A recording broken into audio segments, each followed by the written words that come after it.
In the autumn of 1863, the small Kentucky town of Millfield recorded 17 military marriages and 16 military funerals within a span of 8 months. What made these statistics particularly disturbing wasn't just the rapid succession of deaths, but the fact that 15 of those deceased soldiers had all married the same woman. Her name was Constance Grimsley, and by the war's end, local records would show she had buried 7 husbands, collected their military pensions, and somehow managed to maintain the reputation of the most devoted war widow in 3 counties. The official cause of death for each soldier was always the same: complications from war wounds, aided by what the town doctor called battlefield fever. But recently discovered correspondence between Union and Confederate medical officers suggests something far more sinister. Letters found in 1923 during courthouse renovations revealed that both armies had begun investigating the unusual death rate among soldiers stationed in Millfield. The investigation was abruptly terminated when the lead investigator, Chaplain Samuel Rutherford, was found dead in his quarters, under circumstances that would later be described as highly suspicious. What authorities discovered in Constance's attic 70 years later would change everything we thought we knew about Civil War-era medicine and raise questions about how many other devoted widows might have been operating similar schemes across the war-torn countryside. Before we continue with the story of Constance Grimsley and her methodical approach to matrimony, I want you to know that this channel is dedicated to bringing you the most chilling and mysterious stories from American history. If you're fascinated by the dark secrets hidden in our past, make sure to subscribe and hit that notification bell so you never miss a story like this one. And I'd love to know where you're listening from. Drop a comment below telling me what state or city you're in and whether your area has any similar mysterious stories from the Civil War era. Now, to truly understand how Constance Grimsley managed to operate her deadly enterprise for so long, we need to examine the unique circumstances that made Millfield the perfect hunting ground for a woman with her particular talents. Millfield, Kentucky in 1862 was a town caught between 2 worlds. Located just 15 miles from the Tennessee border, it found itself in the precarious position of being a Union stronghold surrounded by Confederate sympathizers. The town's strategic importance lay not in its size, barely 800 residents called it home, but in its position along a crucial supply route that both armies desperately needed to control. The war had transformed Millfield from a quiet agricultural community into a makeshift medical station. The old Methodist church had been converted into a field hospital, while private homes opened their doors to wounded soldiers who needed extended care. It was into this chaos that Constance Grimsley arrived in the spring of 1862, carrying little more than a carpet bag and a letter of introduction from a Presbyterian minister in Louisville, who praised her Christian devotion to caring for our brave defenders. Constance was, by all accounts, a striking woman of 28. Standing tall with auburn hair that caught the light just so, she possessed what the local newspaper would later describe as a countenance both beautiful and filled with Christian sympathy.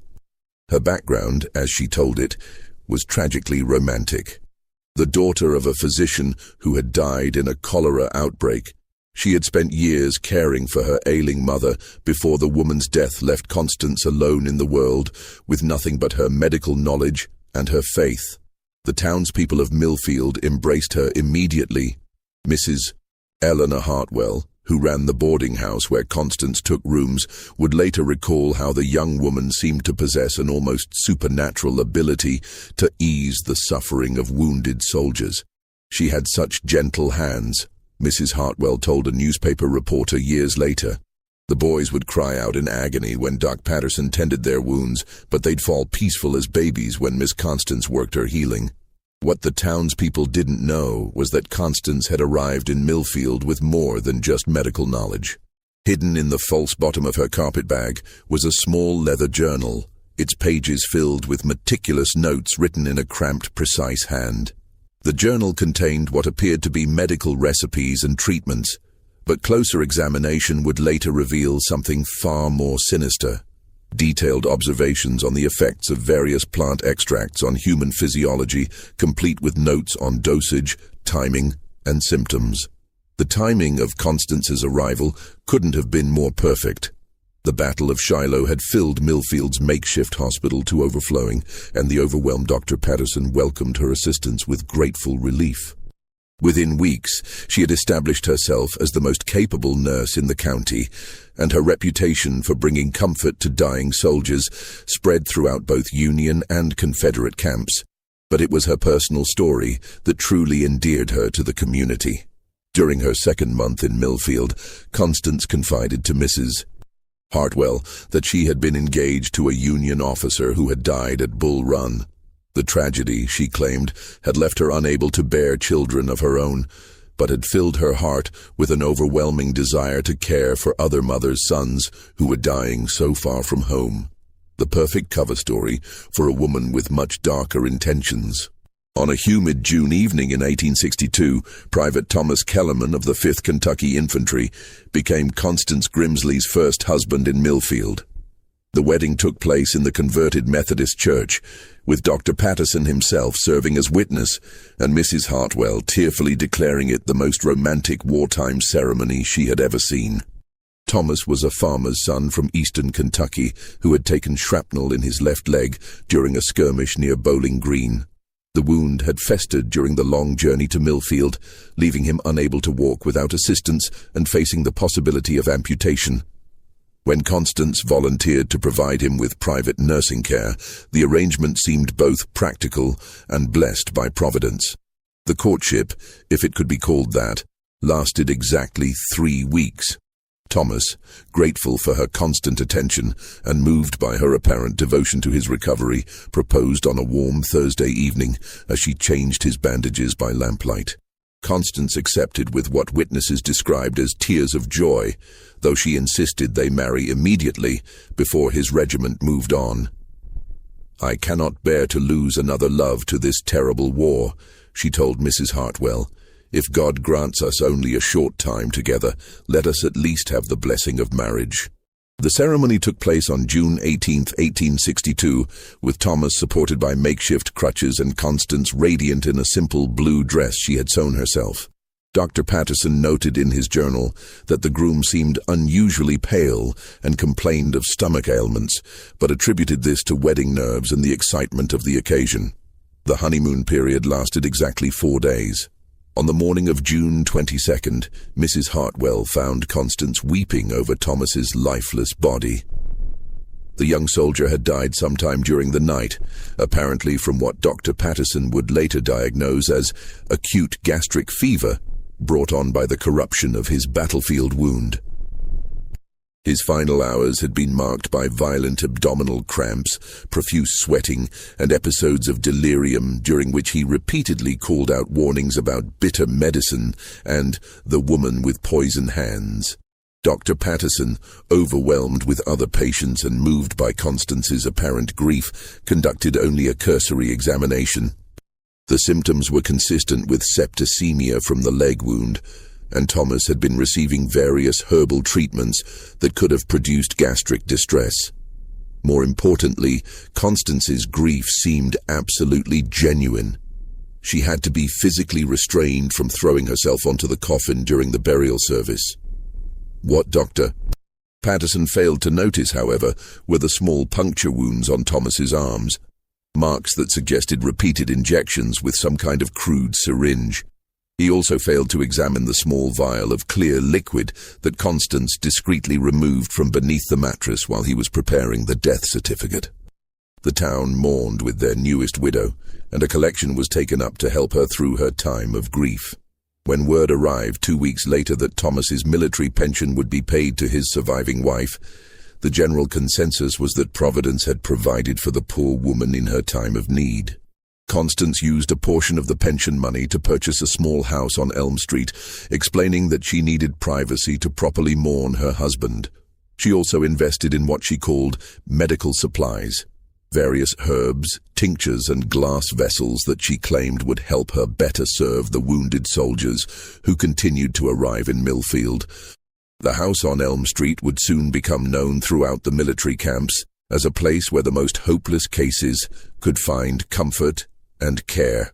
Soldiers who were too badly wounded for the main hospital were often brought to Constance's door, where she would provide them with private rooms, nutritious meals, and round-the-clock attention. It was also where she would conduct her next 6 marriages, each ending with the same tragic but unexplained results. By the winter of 1862, a disturbing pattern had begun to emerge in Millfield, though few residents were willing to acknowledge what they were seeing. Constance Grimsley had married and buried 3 more soldiers.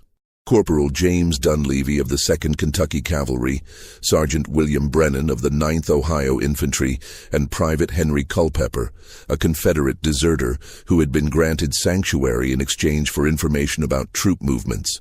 Each marriage had followed the same trajectory. A wounded soldier under Constance's care, a rapid courtship marked by the man's apparent devotion to his nurse, a hastily arranged wedding ceremony, and death within a week of the nuptials. Each death had been attributed to complications from war wounds, and each had left Constance a little wealthier, a little more established in the community, and a little more eager to help the next batch of wounded soldiers who arrived at Millfield's makeshift hospital. Dr. Patterson had begun to harbor private concerns about the pattern, but his worries were easily explained away. The soldiers Constance married were invariably the most severely wounded men under his care, the ones he had privately given up hope of saving.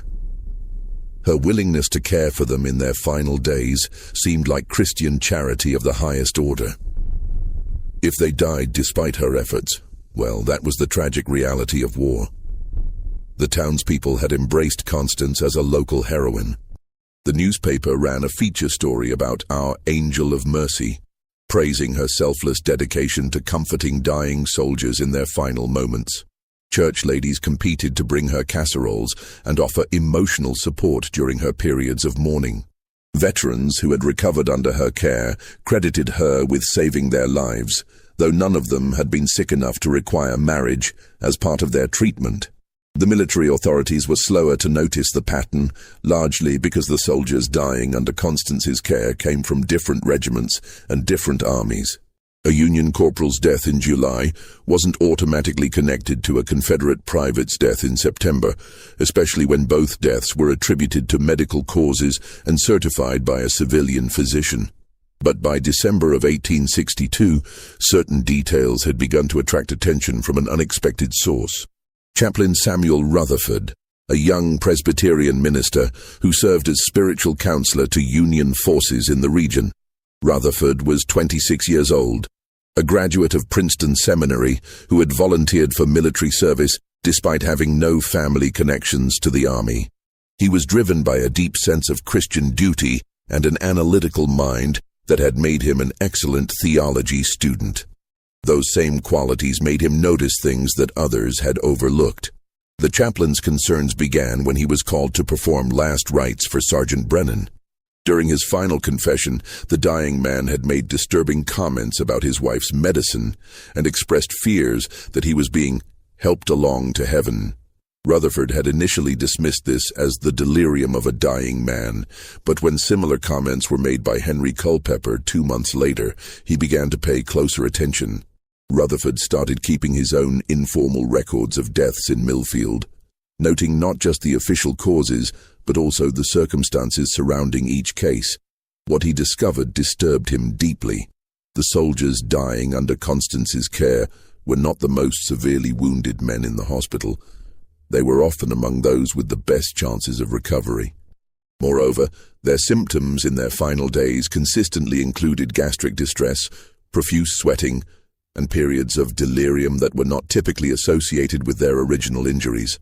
The chaplain's suspicions crystallized on New Year's Eve 1862 when he was called to the bedside of Private Daniel Hawthorne, Constance's 4th husband. Hawthorne had been wounded in the shoulder during a cavalry skirmish, a painful injury, but hardly life-threatening. Under Constance's care, however, he had rapidly deteriorated, developing the same constellation of symptoms that had marked the final days of her previous husbands. As Rutherford administered last rites, Hawthorne grabbed his wrist with surprising strength and whispered words that would haunt the chaplain for the rest of his life. "She's killing us, Padre. The medicine, it burns like hellfire. She's killing us for the money, and she's going to keep killing until someone stops her. Hawthorne died less than an hour later, his death certificate listing complications from battlefield wound as the cause. But Rutherford had heard enough. He began conducting his own discreet investigation into the deaths surrounding Constance Grimsley, unaware that his activities had not gone unnoticed by the woman herself. Chaplain Rutherford's investigation into the deaths surrounding Constance Grimsley required extraordinary discretion. He was, after all, investigating a woman who was considered a local saint, and his accusations would need to be supported by irrefutable evidence. More dangerous still, if his suspicions were correct, he was dealing with a woman who had already killed 4 men and showed no signs of stopping. The chaplain began by examining military records from other regions, looking for similar patterns of soldier deaths. What he discovered was both alarming and illuminating.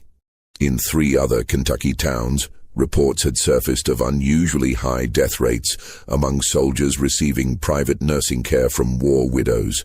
In each case, the women in question had married multiple soldiers and inherited their military pensions. In each case, the official cause of death had been listed as complications from war wounds. Rutherford's correspondence with military authorities in these other towns revealed additional disturbing details. The women all shared certain characteristics. They were attractive, claimed to have medical training, and had appeared in their respective communities during the early months of the war, carrying letters of introduction from distant ministers. Most significantly, several of the women had been seen purchasing unusual quantities of certain herbs and chemicals from local apothecaries. Armed with this information, Rutherford began discreetly interviewing apothecaries in surrounding towns. What he learned sent chills down his spine. A druggist in Lebanon reported selling large quantities of white arsenic to a woman matching Constance's description, claiming she needed it to treat rat infestations in the hospital. A pharmacist in Springfield had sold her significant amounts of antimony, a substance commonly used in small doses as a medicine but deadly in larger quantities.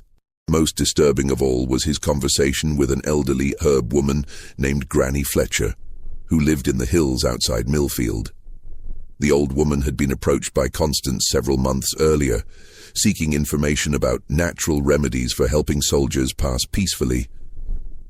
Granny Fletcher had been suspicious of the request and had refused to provide the information, but she remembered Constance asking specifically about plants that could cause symptoms resembling battlefield fever.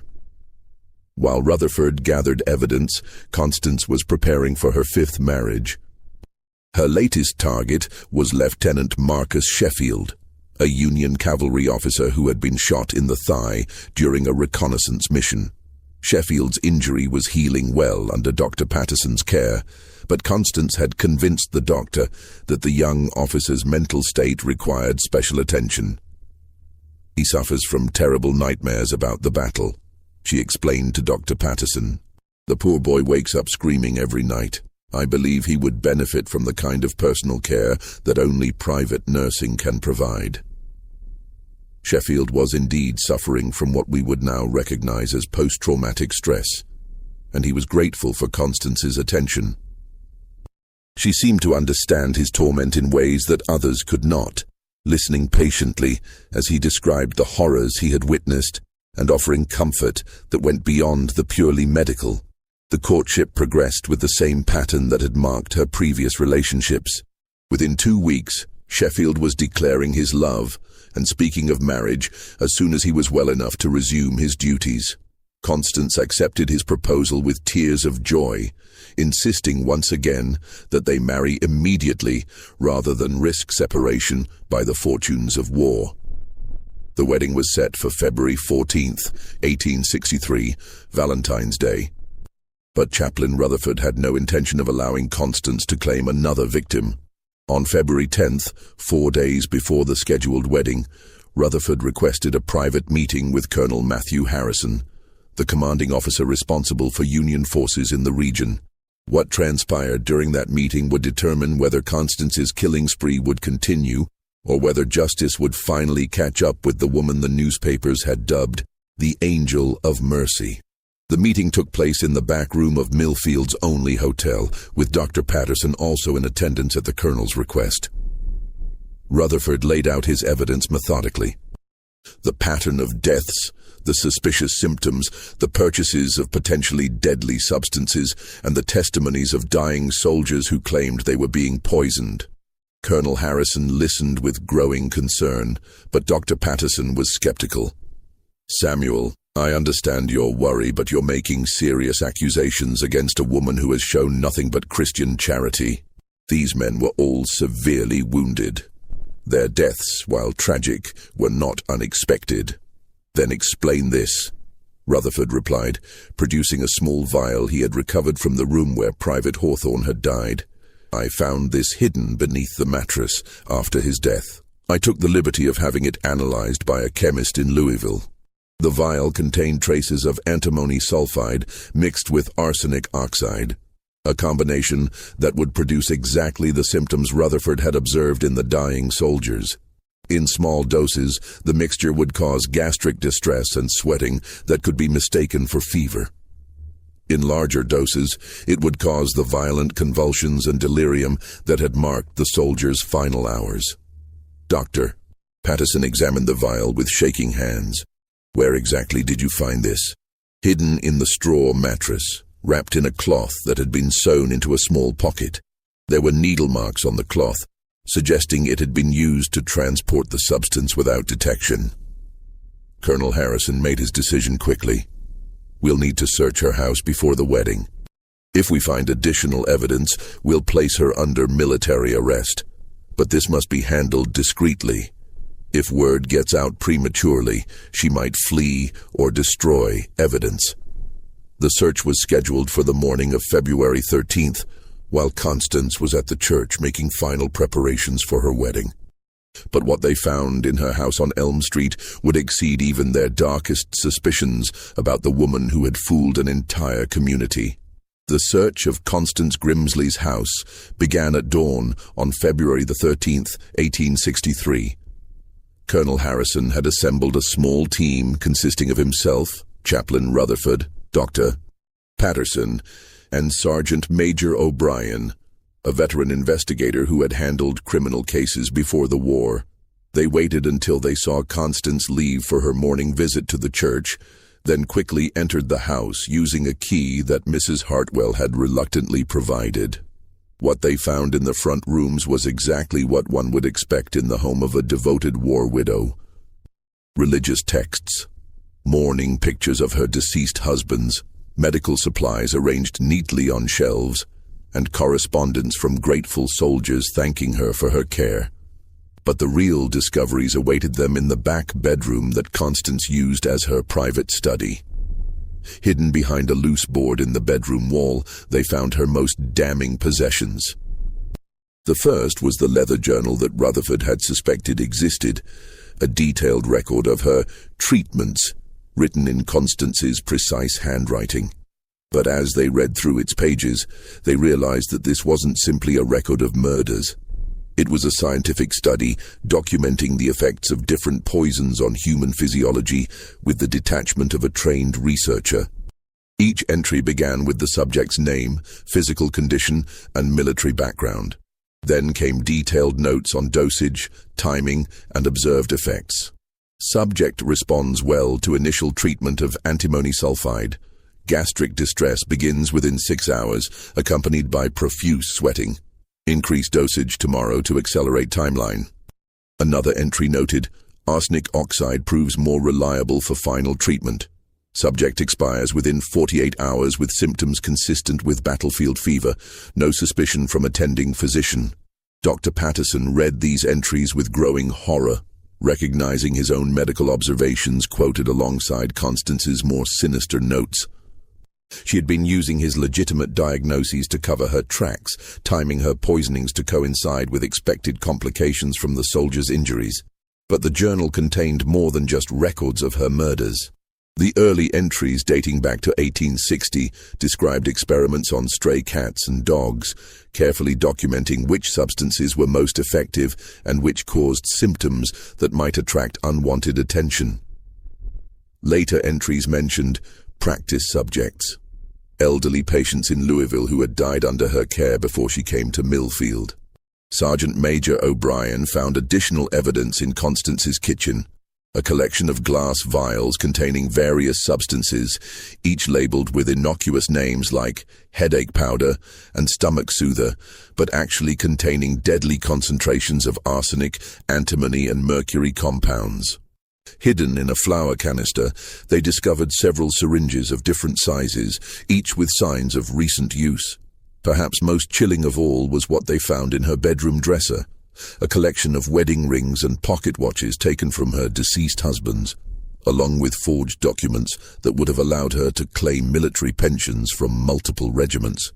She had been planning to expand her operation, moving to different towns and assuming new identities as circumstances required. But it was Chaplain Rutherford who made the most disturbing discovery. In a small wooden box hidden beneath Constance's bed, he found correspondence with other women operating similar schemes in different states. The letters revealed that Constance was part of a larger network of war widows who shared information about effective poisons, reliable cover stories, and methods for avoiding detection. One letter, dated January 1863, came from a woman calling herself Margaret in Tennessee. The antimony works perfectly when mixed with legitimate medicine. The soldiers actually request their final doses, believing it will ease their pain. I've perfected the timing.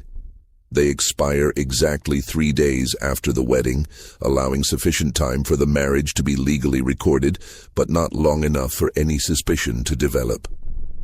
Another letter, from Elizabeth in Virginia, contained even more practical advice. Always choose soldiers with no living relatives who might ask questions. Men from broken homes make the best targets. No one comes looking for answers. The pension claims are easier to process when there are no competing claims from mothers or sisters. As the search team absorbed these revelations, they realized they were dealing with something far more extensive than a single murderous woman. They had uncovered evidence of an organized conspiracy that might have claimed dozens of lives across the war-torn South. Colonel Harrison made the decision to expand the investigation immediately. Messages were sent to military authorities in Tennessee, Virginia, and other states, warning them about the network and providing descriptions of the suspected perpetrators. Meanwhile, plans were made to arrest Constance immediately upon her return from the church. But when the team prepared to leave the house, they discovered that their investigation had not gone unnoticed. Through the front window, they could see Constance standing at the end of Elm Street, apparently in conversation with Mrs. Hartwell. Even at that distance, it was clear that she was staring directly at her house, and that she had noticed signs of the search. As they watched, Constance suddenly turned and began walking rapidly toward the church. But instead of entering the building, she continued past it, heading toward the wooded area that bordered the town cemetery. She was carrying a small bag, and her pace suggested flight rather than a casual stroll. "She knows," Colonel Harrison said grimly. "Sergeant Major, take 2 men and circle around through the cemetery. Chaplain, you and Dr. Patterson come with me. We'll approach from the main road. She's not going to escape justice, and we can't risk her warning the others in her network." The manhunt for Constance Grimsley was about to begin, but first they had to find her before she could disappear into the Kentucky wilderness, or, worse still, before she could claim one final victim in the form of Lieutenant Sheffield, who was still waiting at the church for his bride to arrive for their final wedding preparations. Just when we thought we'd seen it all, the horror in Millfield intensifies. If this story is giving you chills, share this video with a friend who loves dark mysteries, hit that like button to support our content, and don't forget to subscribe to never miss stories like this. Let's discover together what happens next in this twisted tale of murder disguised as mercy. The hunt for Constance Grimsley led the search team through the dense woods behind Millfield Cemetery, where February snow had begun to fall, making tracking both easier and more urgent. Colonel Harrison split his men into 2 groups, one to search the immediate area around the church, and another to pursue Constance into the wilderness where she appeared to be heading. What they didn't know was that Constance hadn't fled at all. Instead, she had circled back through the woods to the church, where Lieutenant Sheffield was waiting for their final wedding rehearsal. If she was going to be exposed, she intended to claim one last victim and collect one last pension, before facing the consequences of her actions. Chaplain Rutherford was the first to realize her true destination. The church, he told Colonel Harrison breathlessly, as they regrouped after finding no trace of her in the woods.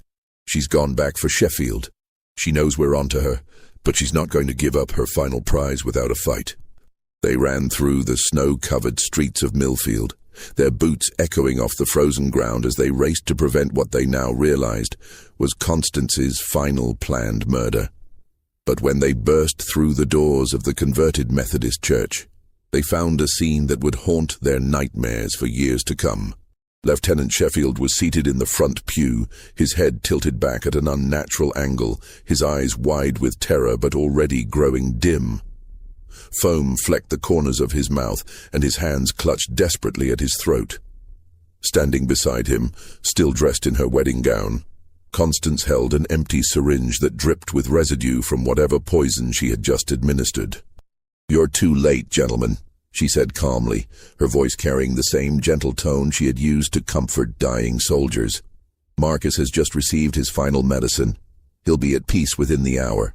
Dr. Patterson rushed to Sheffield's side, checking his pulse and examining his pupils. "What did you give him?" "Mercury chloride mixed with antimony," Constance replied matter-of-factly.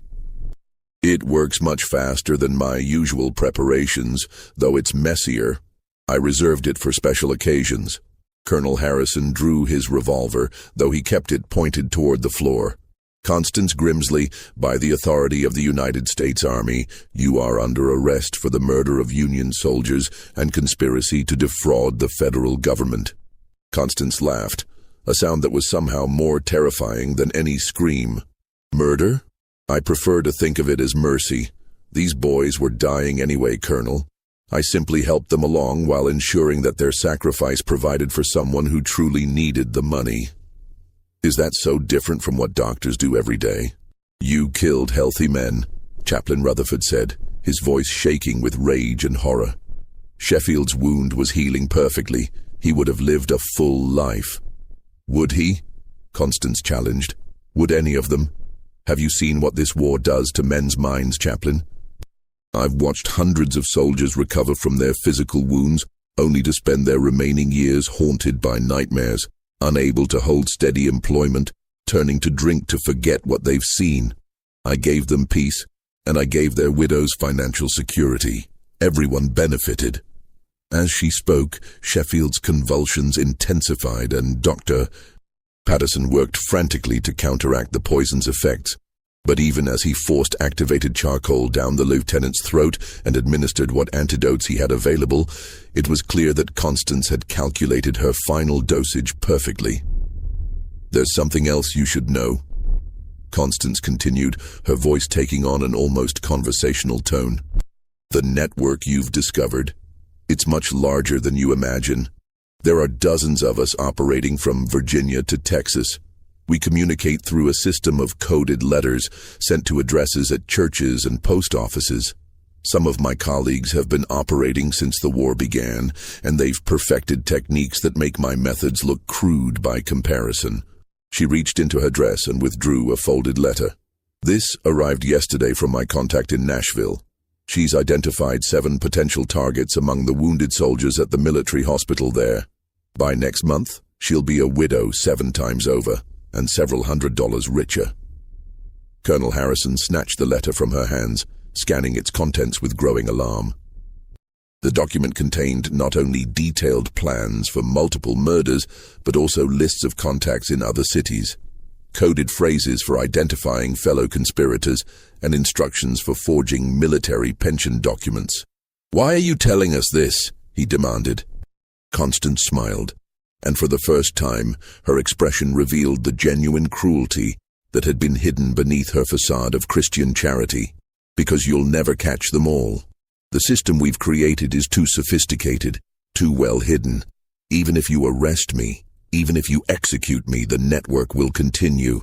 There are too many desperate women and too many dying soldiers for this to end with my capture." Her words proved prophetic. As Lieutenant Sheffield drew his final agonized breath, Constance Grimsley looked around the church that had hosted 5 of her 7 weddings and added, "Besides, gentlemen, who's going to believe that America's sweethearts, the devoted war widows who sacrifice everything to comfort our brave soldiers, are actually cold-blooded killers? The public will never accept it. You'll be the ones branded as villains for persecuting grieving women." She was right about the public reaction, though wrong about the scope of justice that would eventually follow. But as Colonel Harrison placed shackles on her wrists and prepared to transport her to Louisville for trial, none of them could have predicted the full extent of the conspiracy they had uncovered, or the number of additional victims whose deaths would eventually be linked to the network of women who had turned battlefield medicine into a cover for systematic murder. The trial of Constance Grimsley began in Louisville on April 15, 1863, exactly 1 month after her arrest in Millfield. Despite her prediction that the public would refuse to believe the charges against her, the evidence collected from her house proved overwhelming.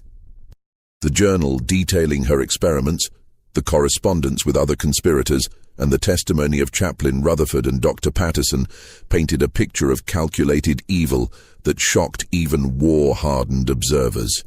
Military prosecutors presented evidence linking Constance to the deaths of 7 soldiers in Millfield, plus additional murders she had committed in Louisville before arriving in the smaller town. The network of war widows she had described was real. Investigations launched in response to her information led to arrests in 6 other states, ultimately uncovering a conspiracy that had claimed more than 40 lives across the Confederacy and Union territories. What made the case particularly disturbing was the revelation of how systematically the murders had been planned. The women in the network had developed profiles of ideal victims: soldiers with no living relatives, men suffering from psychological trauma who were unlikely to be questioned closely by medical authorities, and wounded warriors whose deaths could be easily attributed to complications from their injuries. The trial also revealed the sophisticated methods the conspirators had used to avoid detection. They rotated between different towns, used multiple identities, and carefully timed their operations to coincide with major battles when military record-keeping was at its most chaotic. They had forged relationships with corrupt clerks who would process pension claims without thorough verification, and they had developed a coded correspondence system that allowed them to share information about effective poisons and successful techniques. Dr. Patterson's testimony proved particularly damaging. Under oath, he admitted that he had never conducted thorough post-mortem examinations of the soldiers who died under Constance's care, instead relying on her own reports of their symptoms to determine cause of death. His trust in her apparent medical knowledge and Christian character had made him an unwitting accomplice to multiple murders. But perhaps the most chilling testimony came from Granny Fletcher, the herb woman who had refused to help Constance with her research. Under questioning, she revealed that Constance had asked specifically about plants that would mimic the symptoms of common battlefield ailments. The old woman had been disturbed by the request and had warned several other herb gatherers in the region to be suspicious of any woman asking similar questions. The defense attempted to argue that Constance had been driven to her actions by the trauma of losing her own fiancé at Bull Run, claiming that grief and a misguided desire to help suffering soldiers had led her to mercy killing rather than murder for profit. However, the prosecution's presentation of her detailed financial records and the evidence of premeditation made this argument untenable. On June 18, 1863, exactly 1 year after her first marriage in Millfield, Constance Grimsley was found guilty on 7 counts of murder and conspiracy to defraud the United States government. The military tribunal sentenced her to death by hanging, making her one of the few women executed for war crimes during the Civil War era. Her final statement, delivered from the scaffold on July 4, 1863, provided no remorse or explanation that satisfied those who had followed her case. "I regret that my methods were discovered," she said simply. But I do not regret providing peace to men who would have suffered far more if left to live with their wounds and their memories. History will judge whether my mercy was more cruel than your justice. The broader investigation into the war-widow conspiracy continued throughout 1863 and into 1864. Military authorities ultimately identified 16 women operating in the network, though only 8 were successfully apprehended and tried. The others had disappeared into the chaos of wartime America, presumably continuing their operations under new identities. The most disturbing aspect of the investigation was the discovery that the conspiracy had been operating much longer than initially believed. Evidence found in Constance's correspondence suggested that similar networks had been active during the Mexican-American War and possibly earlier conflicts, indicating that the systematic murder of wounded soldiers for financial gain had been a hidden feature of American military history for decades. The impact on Millfield was profound and lasting. Dr. Patterson, overwhelmed by guilt over his role in enabling the murders, left his practice and moved west, unable to continue practicing medicine knowing how his trust had been exploited. Mrs. Hartwell closed her boarding house and moved in with relatives in Ohio, claiming she could no longer sleep in the building where Constance had planned her crimes. The Methodist Church, where 5 of the murders had been planned and 1 had been committed, was abandoned by the congregation, who felt the building had been too thoroughly corrupted to serve as a house of worship. For years afterward, locals reported strange sounds coming from the empty building at night, though these were more likely the result of wind through broken windows than any supernatural presence. Lieutenant Sheffield was buried in Millfield's military cemetery with full honors, though his grave marker made no mention of the circumstances of his death. The military authorities decided that revealing the details of how he died would serve no purpose beyond causing additional pain to his family and undermining public trust in battlefield medical care. The pension money that Constance had collected from her murdered husbands was never fully recovered. Military investigators estimated that she had stolen over $3,000 from the federal government, a massive sum equivalent to several years' wages for most Americans. Some of this money was found hidden in her house, but the majority had apparently been sent to other members of the conspiracy or invested in supplies for future operations. Perhaps most troubling of all was the realization that Constance's network might have represented only a small fraction of similar operations. The chaos of the Civil War, with its massive casualty rates and overwhelmed medical facilities, had created perfect conditions for this type of predatory behavior. Military authorities issued new guidelines for the treatment of wounded soldiers, requiring multiple physicians to sign off on deaths and mandating more thorough investigations of any soldier who died under private nursing care. But the guidelines came too late for the men who had already died, and too late to prevent the psychological trauma suffered by the communities that had unknowingly harbored these killers. The case of Constance Grimsley became a cautionary tale about the dangers of placing blind trust in apparent Christian charity and about the need for vigilance even in times of crisis when people were most vulnerable to exploitation. The records of the investigation were sealed by military authorities and remained classified for nearly 60 years. When they were finally opened to historians in the 1920s, the documents revealed additional details that had been deemed too disturbing for public consumption during the war years. Among these was evidence that some members of the conspiracy had targeted not just wounded soldiers, but also elderly civilians and sick children, using the same methods to claim inheritance money and life insurance payments. Modern forensic analysis of the preserved evidence has confirmed that Constance's methods were indeed scientifically sophisticated for their time. The poison combinations she used were carefully calculated to produce symptoms that would be indistinguishable from common battlefield ailments, and her timing was precise enough to avoid creating obvious patterns that might attract investigation. The case also highlighted the vulnerability of military record-keeping systems during wartime. The pension fraud aspect of the conspiracy was only possible because overwhelmed clerks were processing claims with minimal verification, relying on local officials who might themselves be corrupted or deceived. The reforms implemented in response to the Grimsley investigation became the foundation for modern military benefits administration, though they came at the cost of dozens of lives. Today, the house on Elm Street where Constance conducted her final murders still stands in Millfield, though it has changed hands many times over the years. Local real estate agents report that it remains difficult to sell, not because of any supernatural phenomena, but because the historical association with the murders continues to disturb potential buyers. The current owners have converted it into a small museum dedicated to Civil War medical history, though they make no mention of its previous occupants' crimes. The Methodist church where Lieutenant Sheffield died was eventually demolished in 1895, but the cemetery where Constance's victims are buried remains active. Their graves, marked only with names and dates, give no hint of the circumstances that brought these men to their final rest.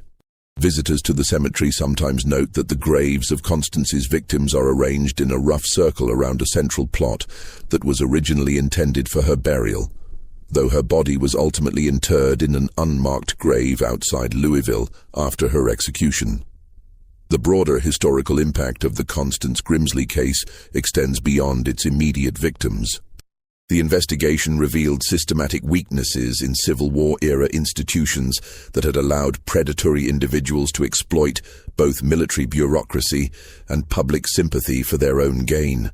The case contributed to post-war reforms in medical certification, military record-keeping, and pension administration that helped prevent similar conspiracies in future conflicts. But perhaps the most lasting legacy of the case is the reminder it provides about the capacity for evil to hide behind masks of charity and compassion. Constance Grimsley was able to operate for as long as she did not because she was particularly clever or her methods were undetectable, but because the people around her were unwilling to believe that someone who appeared so devoted to helping others could actually be systematically murdering them. The final chapter of the Constance Grimsley story came in 1923, when renovation work at the Louisville courthouse uncovered additional documents related to her case. Among these papers was a final letter she had written but never sent, apparently intended for her contacts in the conspiracy network. In this letter, she expressed no remorse for her actions, but rather disappointment that her research had been interrupted before she could perfect her techniques. "The work we have undertaken," she wrote, "represents an advancement in the science of medicine, even if society is not yet ready to appreciate our contributions. Future generations will understand that we were pioneers in the humane management of suffering, and that our methods were more merciful than the prolonged agony that war typically inflicts on its victims."